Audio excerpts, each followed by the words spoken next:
Hi, and welcome back to template development number 1 in radial line development. Now, with radial line development, a lot of the things are similar to the way that we operate in parallel line development, with the exception that instead of things being dead parallel and folding or rolling out, with the radial line development, we are working to an apex. Now, the first thing that we're looking at, this first exercise number 1, is a round cone. It has a 1/2 inch orifice or opening at the top. That's where the frustum is, the cut line is. And then it has a 2.5 inch diameter base dimension. The frustum is also 2.5 inches up from the base. So let's draw the front view. Okay, so number of things we need to be aware of. We've got our grid on, obviously you can see that. We've got the F9 snap mode is on. We're going to be looking at doing things. Let's look at the object snaps. We need our intersection on, our center, our endpoint. Nearest isn't really that necessary, I don't think, on this particular one. We've also got our polar tracking. Just make sure the polar tracking is on, and we should be good to go. Okay, to draw the part. We're going to be looking at using a polyline. I'm just going to move it onto screen. I think if I do a zoom space A, enter. Right, so zoom space A, enter. We get our drawing sheet up to the right size, and our polyline can start anywhere really over here on the left hand side. And as you can see, that I could just pull using the snaps. I could just pull this thing out to 2.5 and click it right there. Alternately, we could use our Cartesian coordinates and do shift 2, giving us the @ sign 2.5, 0, and that will give us a horizontal line going across to the right 2.5 inches with nothing up and down. But like I said, we could have, because this is done in fairly round units. Our snap is default to 1/2 inch. I could just measure up to 2.5 and come in 2 clicks. So that gives us a 1 inch inwards. Or alternately, I could have done an @ -1, 2.5, enter. But I'm just going to click it right there. Now, because we've got a 1/2 inch top, that's literally 1 click. I could just move it backwards with the polar tracking line up and click. And then C and enter would complete our shape. And that is the shape we've got on the drawing, as you can see there. And that's what we've drawn on screen. So that is the front view for that conical section. Now at the moment, you can't even really tell whether it is a conical section or whether it is a flat-sided pyramid with a truncated top. Either could be true. It's therefore quite common practice to actually draw a plan view, and once you've got the plan view up, you can actually do a number of things with it. So we're going to draw a plan view on this one.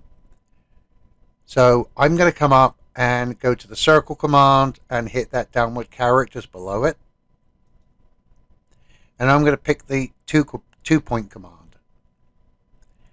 Now that means that I can stretch between 2 points, so I'm going to left click, come down to the base of this object, click, and move across to the right hand side to the endpoint and click. I've now got a view of what the base is going to look like. If this was a square-sided pyramid, I would literally have a box right there. So it's round. It's round. It's a truncated cone. Whilst we've got our 2 point command up, I'm going to do the same for the top. so that I can now move this down here, and I'm going to use the move command, select my circle at the top. I can only really go to that point there, so with my polar tracking on, I'm just going to come down to the base and left click. Now I'm going to move these out the way whilst keeping the polar tracking. And I can pick anywhere really from there and just move these things down. Just make sure the polar tracking is still in line. And now we're good to go. Now, we can find the apex of this. We do need to find it, but we could find the apex a number of ways. But by far the simplest way is to use something you might not associate with putting a straight point on an object. And that is the fillet command. Now a fillet command is normally used, like the sign says, like the icon on it says, for putting radii on corners and things. But if you don't enter a radius value, if you leave that at 0, you're going to get a straight point. So that's what we're going to use it for. Another thing to remember, as we've drawn this thing in a polyline and we've closed it, the only unfortunate thing is now, if we use this fillet command straight away, let me just show you. If I left click that side, then go over to this side, watch what happens with the frustum. It disappears. That's not really what we want. We don't want to have to go in and put another frustum in. So what I'm going to do here is left click explode. That's the middle right on the modify menu. And I'm going to click anywhere on the outside of this shape. And then right click. Now if I go to the fillet command without setting the radius value and click the left and the right hand side, we do in fact find the apex point, but we've left the frustum in place. Okay. Now we're going to change the circle to a center radius, that top one, and we're going to come down and pick the top part of that circle. But as you can see with the snap on the way it is, I can't get close enough. So I'm going to hit my F9 key and turn my snap off. Then I can get right there at the end point of that line and click. I can pull it out until I hit the right side of that frustum line and left click.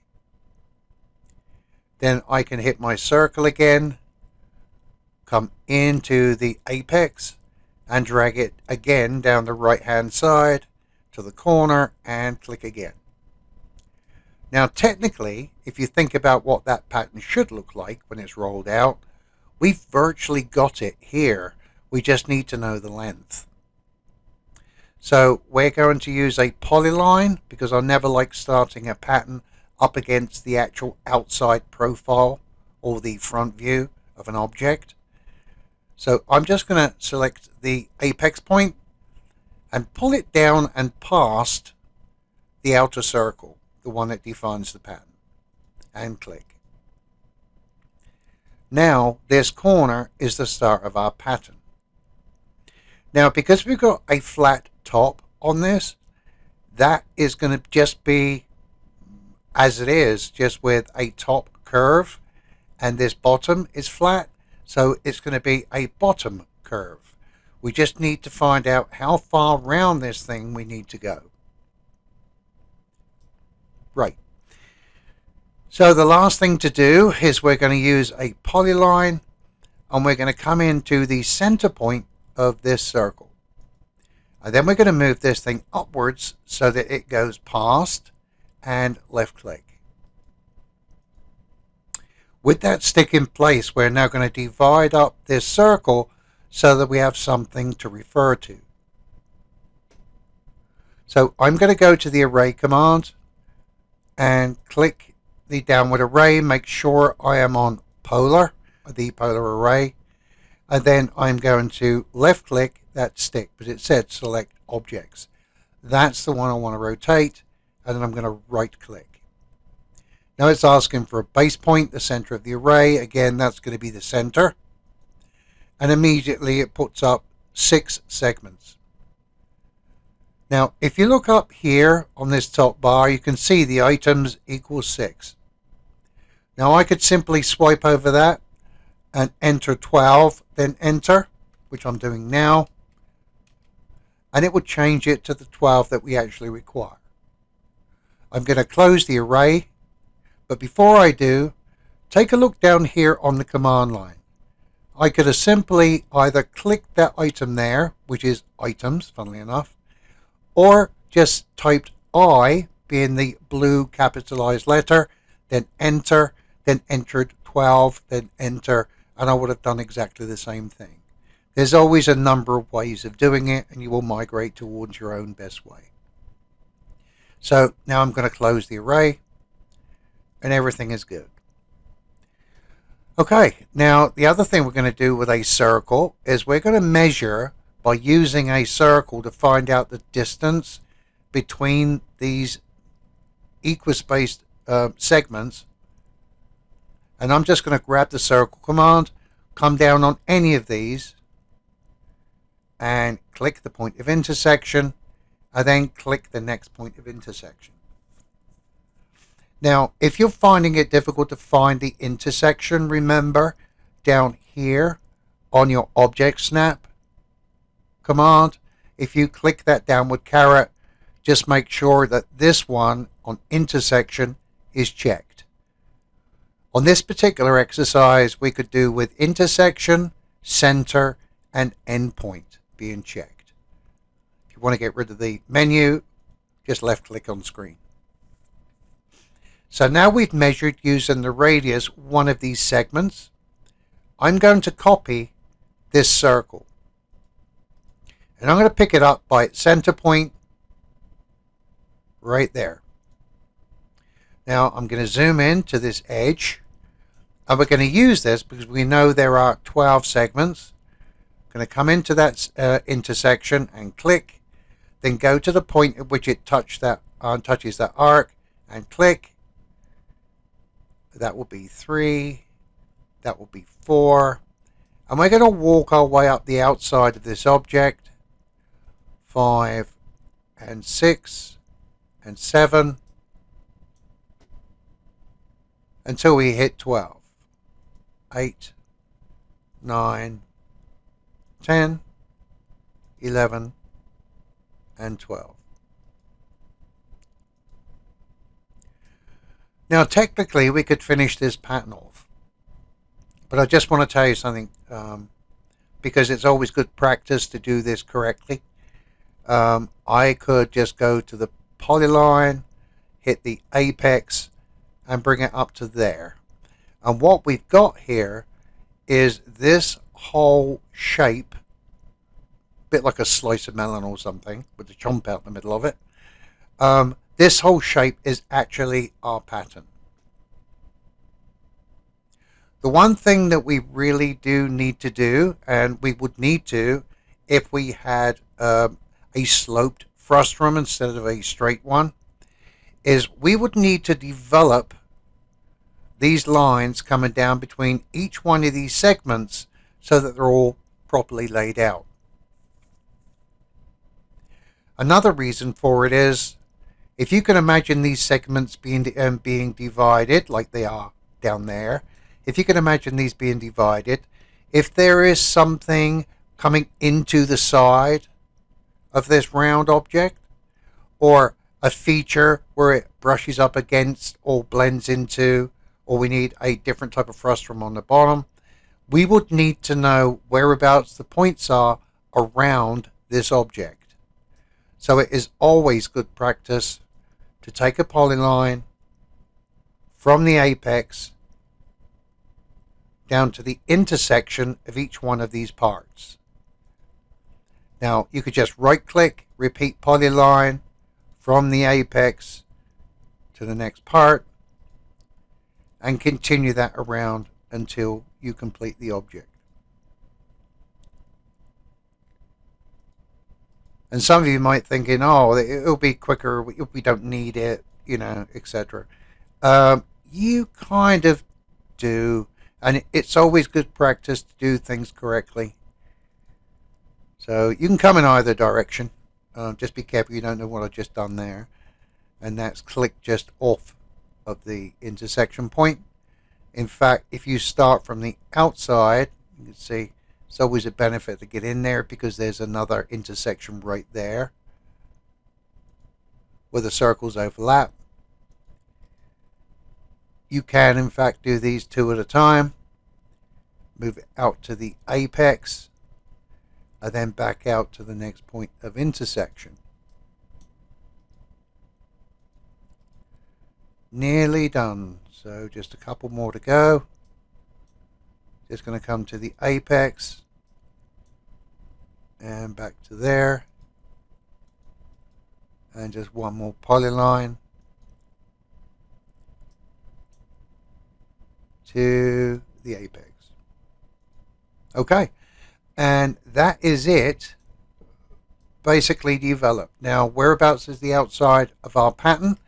We will need to define that, and I'm going to do that by going up to this box up here and selecting a red line.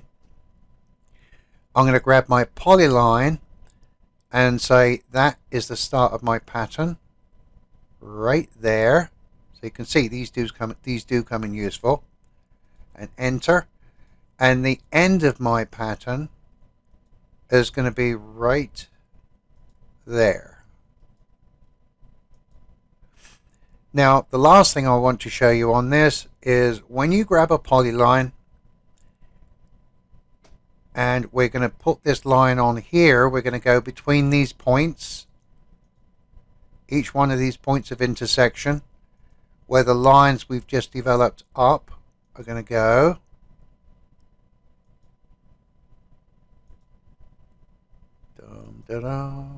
Takes a bit of time. It's always good to do it dead on, not just guess at it. And then right click. You'll notice that there is a little bit of a bow in this line. Obviously it's a circle. These ones are done point to point. Now we can curve fit this so we get a nice cut line on our pattern. And the way that you do that, and you can see that there is a distinct difference between these right now, is that as we've drawn these lines separate, we can left click on this line, right click, and then go down to polyline and choose the curve fit option. Now watch what happens to the two sections you can see there if I hit curve fit. They aren't dead on, but they're pretty close. Okay. The first two particularly are going to take a little bit of adjustment, but there's not much of a difference in it, and when you zoom out you can't see hardly any at all. There's maybe a little bit down there, you can just see a bit more white line, but you do get a curve fit going on there. Okay, so from there to there, and again remember we've got that second point up here which is an intersection, so be careful to go down through these bottom points.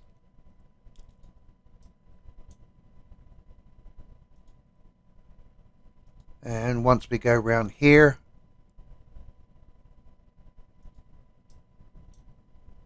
and finish this thing up by the bottom of that line there,